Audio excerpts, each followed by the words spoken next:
ತಂದನ್ನಿ ತಾನಾನಾನ ತಂದನ್ನಾನಿ ತಾನಾನಾನ ತಂದನ್ನಾನ ತಾನಾನಾನ ತಾನಾನಾನ. ಅಜ್ಜಿ ಕತೆ ಹೇಳಜ್ಜಿ. Hi friends, ನಾನು ಲಕ್ಷ್ಮಿ. ನಮ್ಮ ಗುಣ ನಮ್ಮ ಭವಿಷ್ಯವನ್ನ ನಿರ್ಧಾರ ಮಾಡುತ್ತೆ ಅನ್ನೋ ಮಾತಿದೆ. ಅದು 100ಕ್ಕೆ 100 ಸತ್ಯ. ಇವತ್ತು ನಮ್ಮ ಅಜ್ಜಿ ಹೇಳೋಕ್ ಹೊರಟಿರೋ ಕಥೆಯಲ್ಲಿ ಒಬ್ಳು ಹುಡುಗಿ ಇದ್ದಾಳಂತೆ. ತುಂಬಾ ಒಳ್ಳೆಯ ಗುಣವನ್ನ ಆಕೆ ಹೊಂದಿದ್ದಾಳಂತೆ. ಅದರಿಂದ ಮೊದಲು ಅವಳಿಗೆ ಕಷ್ಟವಾದ್ರೂ ಕೂಡ ಕೊನೆಯಲ್ಲಿ ಒಳ್ಳೇದಾಗಿದೆಯಂತೆ. ಯಾವ ತರ ಅನ್ನೋದನ್ನ ನೋಡೋಣ ಬನ್ನಿ. ಮಕ್ಕಳ ಎಲ್ಲ ಬನ್ನಿ ಬೇಗ ಬೇಗ. ಇವತ್ತು ನಾನು ನಿಮಗೆ ಒಳ್ಳೆ ಮನಸ್ಸಿರೋರ್ಗೆ ಒಳ್ಳೇದಾಗತ್ತೆ, ಕೆಟ್ಟ ಮನಸ್ಸಿನವ್ರಿಗೆ ಕೆಟ್ಟದ್ದೇ ಆಗತ್ತೆ ಅನ್ನೋ ನೀತಿ ಉಳ್ಳ ಚಂದದ ಕತೆ ಹೇಳ್ತೀನಿ. ಯಾರು ಗಲಾಟೆ ಮಾಡಬಾರ್ದು, ಓಕೆನಾ? ಸರಿ, ಹಾಗಿದ್ರೆ. ಒಂದಾನೊಂದು ಕಾಲದಲ್ಲಿ ಒಂದು ಪರ್ವತ ಇತ್ತು. ಆ ಪರ್ವತದ ಮೇಲೆ ಒಂದು ರೈತ ಕುಟುಂಬ ವಾಸವಾಗಿತ್ತು. ಅಲ್ಲಿ ಬೇರೆ ಯಾವ ಮನೆಯೂ ಇರಲಿಲ್ಲ ಮಕ್ಕಳ. ಒಬ್ಬಂಟಿಗರಾಗಿ ಅವರು ಬದುಕ್ತಾ ಇದ್ರು. ಆ ರೈತನ ಕುಟುಂಬದಲ್ಲಿ ಹೆಂಡತಿ ಮತ್ತು ಮಗಳು ಮಂಗಳ ಮಾತ್ರ ಇದ್ರು. ಪರ್ವತದ ಮೇಲೆ ಒಂದಷ್ಟು ಜಾಗದಲ್ಲಿ ಕೃಷಿ ಮಾಡಿಕೊಂಡು ಜೀವನ ಸಾಗಿಸ್ತಿದ್ರು. ಹೀಗಿರುವಾಗ ಒಮ್ಮೆ ಮಳೆಗಾಲ ಶುರುವಾಯ್ತು ಮಕ್ಕಳ. ಪರ್ವತದಂತಹ ಪ್ರದೇಶಗಳಲ್ಲಿ ತುಂಬಾನೇ ಮಳೆ ಇರುತ್ತೆ. ಜೋರಾದ ಗುಡುಗು ಸಿಡಿಲುಗಳೊಂದಿಗೆ ಮಳೆ ಶುರುವಾಯಿತು. ಅಲ್ಲದೆ ಅವರಿದ್ದ ಪುಟ್ಟ ಮನೆ ಹಾನಿಗೊಳಗಾಯ್ತು ಮಕ್ಕಳ. ಅಮ್ಮನಿಗೆ ಚಳಿ ಜ್ವರ ಉಂಟಾಗಿ ಮಲಗ್ಬಿಟ್ಲು. ಅಪ್ಪನಿಗೆ ಏನ್ ಮಾಡುವುದು ಅಂತಾನೆ ತೋಚಲಿಲ್ಲ. ಪುಟ್ಟ ಮಂಗಳ ತಾನೇ ಏನ್ ಮಾಡೋಕಾಗತ್ತೆ ಹೇಳಿ. ಅದಕ್ಕಾಗಿನೇ ಅಪ್ಪ ಮಂಗಳಾಳನ್ನ ಕರೆದು, ಇಲ್ಲಿ ಬದುಕು ತುಂಬಾ ಕಷ್ಟ ಮಗಳೇ, ನೀನ್ ಯಾವ್ದಾದ್ರೂ ಹಳ್ಳಿ ಅಥವಾ ಪಟ್ಟಣಕ್ಕೆ ಹೋಗಿ ಏನಾದ್ರೂ ಕೆಲಸ ಮಾಡ್ಕೊಂಡು ಬದುಕು ಅಂತ ಹೇಳ್ತಾರೆ. ಆದ್ರೆ ಮಂಗಳಂಗೆ ಅಪ್ಪ ಅಮ್ಮನ ಬಿಟ್ಟು ಹೋಗೋಕೆ ಮನಸ್ಸಾಗಲ್ಲ. ಆದ್ರೆ ಆಕೆ ಅಪ್ಪನ ಮಾತನ್ನ ಮೀರೋ ಹಾಗೂ ಇರಲಿಲ್ಲ. ಹೀಗಾಗಿ ಅಪ್ಪ ಅಮ್ಮನನ್ನ ಬಿಟ್ಟು ಮಂಗಳ ಪಟ್ಟಣದತ್ತ ಹೆಜ್ಜೆ ಹಾಕಿದ್ಲು. ಎಲ್ಲ ಹೋಗ್ಬೇಕು ಅನ್ನೋದೇ ಗೊತ್ತಾಗದೆ ಒಂದು ಅರಳಿಕಟ್ಟೆ ಹತ್ರ ಅಳ್ತಾ ನಿಂತು ಬಿಟ್ಲು. ಅದೇ ಸಮಯಕ್ಕೆ ಅಲ್ಲೊಬ್ಬ ಶ್ರೀಮಂತ ಬಂದ. ಇವಳ ಬಗ್ಗೆ ವಿಚಾರಿಸ್ದ. ತನ್ನ ಪರಿಚಯ ಮಾಡಿಕೊಂಡ ಮಂಗಳಾಳಿಗೆ, ನನ್ನ ಮನೆಗೆ ಬಾ, ಕೆಲಸ ಮಾಡ್ಕೊಂಡಿರು, ನಿನಗೂಟ ಬಟ್ಟೆ ಎಲ್ಲಾ ಕೊಡ್ತೀನಿ ಅಂತ ಕರ್ಕೊಂಡು ಹೋದ. ಅವನ ಮನೆಯಲ್ಲಿ ಆತನ ಹೆಂಡತಿ ಇದ್ಲು. ಅವಳು ಅಷ್ಟೊಂದು ಒಳ್ಳೆಯವಳಾಗಿರಲಿಲ್ಲ, ತುಂಬಾ ಕೋಪಿಷ್ಟೇ ಬೇರೆ. ಮಂಗಳ ಎಲ್ಲಾ ಕೆಲಸ ಮಾಡಬೇಕಿತ್ತು, ಆದ್ರೆ ಸರಿಯಾಗಿ ಊಟ ಕೊಡ್ತಿರ್ಲಿಲ್ಲ. ಹಾಗೆ ಕೆಲಸದಲ್ಲಿ ತಪ್ಪುಗಳನ್ನ ಕಂಡುಹಿಡಿದು ಬೈಯೋದು ಅಂದ್ರೆ ಆ ಹೆಂಗಸಿಗೆ ಅದೇನೋ ಹಿತ ಮಕ್ಕಳ. ಹೀಗಾಗಿ ಮಂಗಳ ತುಂಬಾ ಭಯದಿಂದ ಅಲ್ಲಿ ಬದುಕು ನಡೆಸ್ತಿದ್ಲು. ಅವರು ಕೋಪಿಷ್ಟರು ಅಲ್ಲದೆ ಜಿಪುಣರು ಆಗಿದ್ರು. ತಮ್ಮ ಹೊಟ್ಟೆಗೆ ಅರ್ಧಂಬರ್ಧ ತಿಂತಿದ್ದ ಅವರು ಕೆಲಸದವಳ ಹೊಟ್ಟೆಗೆ ಎಲ್ ಸರಿಯಾಗಿ ಊಟ ಹಾಕ್ತಾರಲ್ವಾ. ಮೇಲಾಗಿ ಮಂಗಳ ತುಂಬಾ ನಿಕುರೂಪಿ, ಆದ್ರೆ ವಿನಯಶಾಲಿ, ಉದಾರಿ, ಕಷ್ಟ ಸಹಿಷ್ಣು. ಅವಳು ಬೆಳಗಿನಿಂದ ರಾತ್ರಿಯವರೆಗೂ ಒಂದೇ ಸಮನೆ ಕೆಲಸ ಮಾಡಿದ್ರು ಯಜಮಾನಿಗೆ ಸಮಾಧಾನ ಅನ್ನಿಸ್ತಿರ್ಲಿಲ್ಲ. ಒಮ್ಮೆ ಹಾಗೆ ಹೊಡೆದಾಗ ಹುಡುಗಿ ಅಳ್ತಾ ದೇವರಲ್ಲಿ, ದೇವ್ರೆ, ನಾನಿಷ್ಟು ಕಷ್ಟಪಡ್ತಿದ್ದೀನಿ, ನಿನ್ನ ಕರುಣೆನೇ ಇಲ್ವೇ? ನನ್ನನ್ನ ಇಲ್ಲಿಂದ ಪಾರ್ ಮಾಡು, ಇಲ್ಲವೇ ನಿನ್ನ ಹತ್ರ ಕರೆದುಕೋ ಅಂತ ಗೋಳಿಟ್ಟು ಬಿಟ್ಲು ಮಕ್ಕಳ. ದೇವರಿಗೆ ಅವಳ ಮೊರೆ ಕೀಳಿಸ್ತು. ಅವನು ಮುದುಕ ಭಿಕ್ಷುಕನೊಬ್ಬನ ವೇಷ ಹಾಕೊಂಡು ಶ್ರೀಮಂತನ ಮನೆಗೆ ಬಂದ. ಭಿಕ್ಷೆ ಹಾಕಿ ತಾಯಿ ಅಂತ ಕೂಗ್ದ. ಅವನ ಅದೃಷ್ಟ ಚೆನ್ನಾಗಿತ್ತು ಅನ್ಸುತ್ತೆ ಮಕ್ಕಳ. ಆ ಸಮಯದಲ್ಲಿ ಅಲ್ಲಿ ದಂಪತಿಗಳು ಮನೆಯೊಳಗಿರ್ಲಿಲ್ಲ.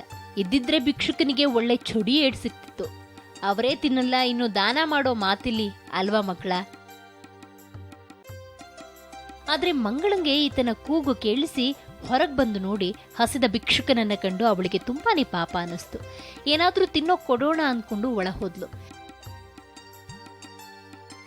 ಯಜಮಾನ್ಯ ಯಾವುದೇ ವಸ್ತುವನ್ನ ಭಿಕ್ಷುಕನಿಗೆ ಕೊಟ್ಟರೂ ಅವಳಿಗೆ ಗೊತ್ತಾಗತ್ತೆ. ಆದ್ದರಿಂದ ಬೆಳಗ್ಗೆ ತಾನು ತಿನ್ನದೆ ಮಧ್ಯಾಹ್ನಕ್ಕೆ ಅಂತ ಉಳಿಸಿದ ರಾಗಿ ರೊಟ್ಟಿಯ ಚೂರನ್ನ ಅವನಿಗೆ ಕೊಡೋಣ ಅಂತ ಅಂದ್ಕೊಂಡ್ಲು. ತನ್ನ ಕೊಠಡಿಯಿಂದ ಆ ರೊಟ್ಟಿಯನ್ನ ತಂದು ಭಿಕ್ಷುಕನಿಗೆ ನೀಡಿದ್ಲು. ಭಿಕ್ಷುಕ ಸಂತೋಷದಿಂದ, ದೇವ್ರು ನಿನಗೆ ಒಳ್ಳೇದ್ ಮಾಡ್ಲಮ್ಮ, ಈಗೋ ಈ ಕರವಸ್ತ್ರ ನಿನ್ನ ಹತ್ರ ಇಟ್ಕೋ, ಮುಖ ತೊಳೆದಾಗಲೆಲ್ಲ ಇದರಿಂದ ಒರೆಸ್ಕೋ ಅಂತ. ಆ ವಸ್ತ್ರ ಕೊಳಕಾಗಿದ್ದಲ್ಲದೆ ಹರ್ಕೊಂಡು ಹೋಗಿತ್ತು. ಆದ್ರೂ ಬಡ ಹುಡುಗಿ ಅದನ್ನ ಸಂತೋಷದಿಂದ ಸ್ವೀಕರಿಸಿದ್ಲು. ಅಷ್ಟರಲ್ಲಿ ದಂಪತಿಗಳು ಬಂದವರು ಭಿಕ್ಷುಕನನ್ನ ಕಂಡ್ರು. ನಮ್ಮನೆಗೆ ಬಂದು ಭಿಕ್ಷೆ ಬೇಡ್ತೀಯ, ಮಾಡ್ತೀನಿರು ಅಂತ ಭಿಕ್ಷುಕನಿಗೆ ಹೊಡೆದಟ್ಬಿಟ್ರು. ಹುಡುಗಿ ದಿನವೂ ಮುಖ ತೊಳೆದ ಬಳಿಕ ಹರಕು ವಸ್ತ್ರದಿಂದ ಮುಖವನ್ನ ಒರೆಸಿಕೊಳ್ಳತೊಡಗಿದ್ಲು. 1-2 ತಿಂಗಳು ಕಳೆಯೋ ಹೊತ್ತಿಗೆ ಅವಳ ಮುಖಕ್ಕೆ ಗುಲಾಬಿ ಕಾಂತಿ ಬಂತು. ಹುಡುಗಿ ಸುಂದರಿಯಾದ್ಲು. ಇದನ್ನ ಗಮನಿಸಿದ ಯಜಮಾನಿ ಇದರ ಗುಟ್ಟೇನ್ ಹೇಳು ಅಂತ ಪೀಡಿಸಿದ್ಲು.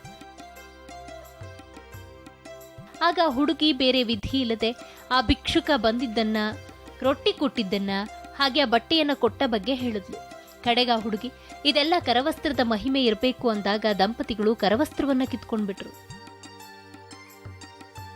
ಅವರಿಗೆ ದುರಾಸೆ ಬಂತು ಮಕ್ಕಳ.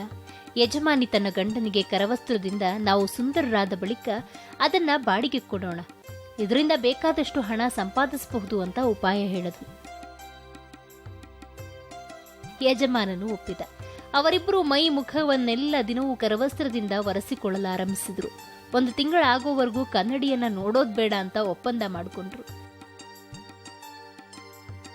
ಸ್ವಲ್ಪ ದಿನ ಕಳೆದ ಬಳಿಕ ತಮ್ಮ ಸುಂದರ ರೂಪ ವೀಕ್ಷಿಸೋದಕ್ಕೆ ಕನ್ನಡಿ ನೋಡಿಕೊಂಡಾಗ ಅತ್ಯಂತ ಕುರುಪಿಗಳಾದ 2 ಕೋತಿಗಳು ಅವರಿಗೆ ಕಾಣಿಸಿದ್ವು. ಅವರ ಮುಖದ ತುಂಬೆಲ್ಲ ಕೋತಿಗಳಂತೆ ಉದ್ದ ಕೂದಲು ಬೆಳೆದಿತ್ತು. ದಂಪತಿಗಳು ಹೆದರಿ ರಾತ್ರೋರಾತ್ರಿ ಕಾಡಿಗೆ ಪಲಾಯನ ಮಾಡಿದ್ರು. ಶ್ರೀಮಂತನ ದೊಡ್ಡ ಮನೆ, ಒಡವೆ, ಬಟ್ಟೆಗಳು ಈಗ ಕೆಲಸದ ಹುಡುಗಿಯ ಪಾಲಾದವು. ಆಗ ಮಂಗಳ ತನ್ನ ಅಪ್ಪ ಅಮ್ಮನನ್ನ ಕರ್ಕೊಂಡು ಅಲ್ಲಿಯೇ ಸಾಕಷ್ಟು ವರ್ಷಗಳ ಕಾಲ ಇದ್ಲು. ನೋಡಿದ್ರಲ್ಲ ಮಕ್ಕಳ,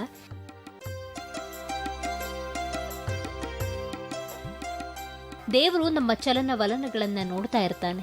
ನಾವು ಒಳ್ಳೇದನ್ನ ಮಾಡಿದ್ರೆ ನಮಗ್ ಖಂಡಿತವಾಗ್ಲೂ ಆತ ಒಳ್ಳೇದನ್ನೇ ಮಾಡ್ತಾನೆ. ಅದನ್ನು ಬಿಟ್ಟು ನಾವು ಬೇರೆಯವರಿಗೆ ಕೆಟ್ಟದ್ ಮಾಡಿದ್ರೆ ನಮಗೆ ಕಷ್ಟ ತಪ್ಪಿದ್ದಲ್ಲ ಅನ್ನೋದನ್ನ ಅರಿಯೋಣ ಅಲ್ವಾ?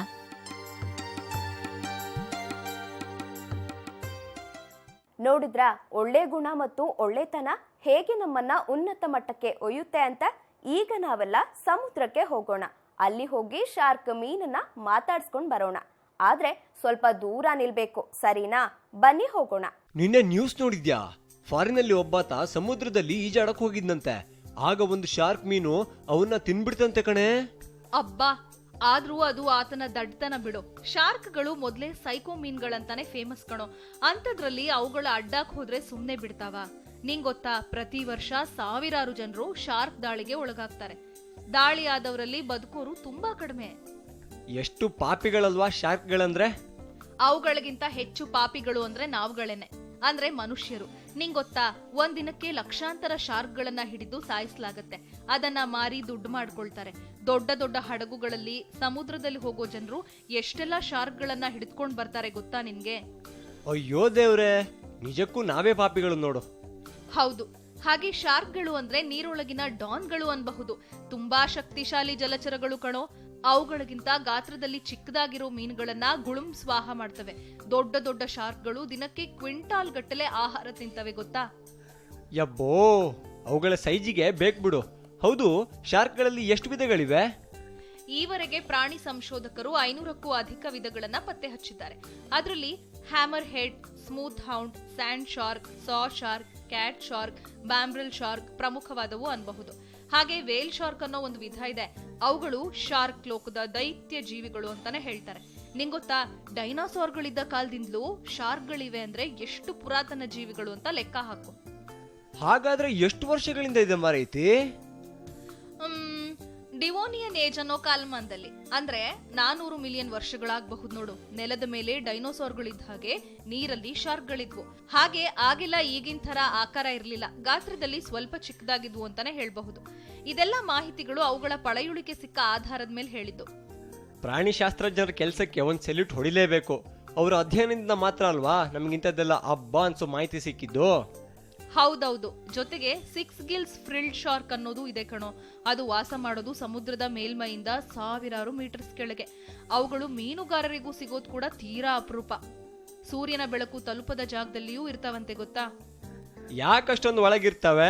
ಭೂಮಿ ಮೇಲೇನಾದ್ರೂ ಅರ್ಜೆಂಟ್ ಕೆಲಸ ಬಂದ್ರೆ ಎಷ್ಟೊತ್ತು ಬೇಕು ಗೊತ್ತಾ ಮೇಲ್ ಬರೋದಕ್ಕೆ? ಅದ್ಬಿಡು, ಶಾರ್ಕ್ಗಳಲ್ಲಿ ಭಯ ಹುಟ್ಸೋದು ಅಂದ್ರೆ ಅವುಗಳ ಹಲ್ಲುಗಳು. ಅದ್ರ ಬಗ್ಗೆ ಏನಾದ್ರೂ ಹೇಳೆ? ಶಾರ್ಕ್ಗಳಲ್ಲಿ ಸಾಕಷ್ಟು ವಿಧಗಳಿರೋದಕ್ಕೆ ಒಂದೊಂದು ವಿಧದಲ್ಲಿಯೂ ಬೇರೆ ಬೇರೆ ತರದ ಬೇರೆ ಬೇರೆ ಸಂಖ್ಯೆಯ ಹಲ್ಲುಗಳಿರ್ತವೆ. ಹಾಗೆ ಆ ಹಲ್ಲುಗಳು ಗರಗಸದ ಹಾಗೆ ಶಾರ್ಪ್ ಆಗಿರುತ್ತೆ ಕಣೋ. ಹಾಗೆ ಬಾಯಿ ಅಂತೂ ಬೊಂಬಾಯಿ, ನಾವೆಲ್ಲ ಆರಾಮಾಗಿ ಒಳಗಡೆ ತೂರ್ಬಹುದು ಅನ್ನೋ ಹಾಗಿರುತ್ತಪ್ಪ. ನಾನಂತೂ ಇನ್ ಸಮುದ್ರಕ್ಕೆ ಇಳಿಯೋ ಗೋಜಿಗೆ ಹೋಗಲ್ಲ, ಶಾರ್ಕ್ ಇದ್ರೆ ಅಂತ ಭಯವಾಗುತ್ತೆ. ಅಯ್ಯೋ, ಈಗ 100 ಶಾರ್ಕ್ಗಳಿದ್ರೆ ಅದ್ರಲ್ಲಿ 97 ಶಾರ್ಕ್ಗಳು ಏನು ಮಾಡಲ್ಲ ಅನ್ನೋದನ್ನ ತಿಳ್ಕೊ. ರಷ್ಯಾ ಪ್ರೆಸಿಡೆಂಟ್ ಪುಟಿನ್ ಇಲ್ವಾ, ಅವರು ಶಾರ್ಕ್ಗಳ ಜೊತೆ ಸೆಲ್ಫಿ ಎಲ್ಲ ತಗೊಂಡವ್ರು ಕಣೋ. ಅಯ್ಯೋ, ಮಾತಾಡ್ತಾ ಟೈಮ್ ಆಗಿದೆ ಗೊತ್ತಾಗಿಲ್ಲ. ನಂಗ್ ಮನೆಗೆ ಹೋಗ್ಬೇಕು. ಬಾಯ್. ನಾನು ಹೊರಟೆ. ಬಾಯ್. ಗುಣದಿಂದ ಎಲ್ಲವೂ ಲಭಿಸುತ್ತೆ ಅನ್ನೋ ಚಂದದ ಕಥೆಯನ್ನ ಕೇಳಿ ಆಯ್ತು. ಜೊತೆಗೆ ಶಾರ್ಕ್ ಮೀನುಗಳ ಬಗ್ಗೆ ಸಾಕಷ್ಟು ಮಾಹಿತಿ ಪಡ್ಕೊಂಡಾಯ್ತು. ಸರಿ, ಹಾಗಾದ್ರೆ ನಾನು ನಿಮ್ಮನ್ನ ಮುಂದಿನ ಸಂಚಿಕೆಯಲ್ಲಿ ಭೇಟಿಯಾಗ್ತೀನಿ. ಕಥೆ ಮತ್ತು ಮಾಹಿತಿ ಜೊತೆ ಬರ್ತೀನಿ. ಅಲ್ಲಿವರೆಗೂ ನೋಡ್ತಾ ಇರಿ ಸರಳ ಜೀವನ. ಇದು ಮನುಕುಲದ ಒಳಿತಿಗಾಗಿ. ತಂದನ್ನಿ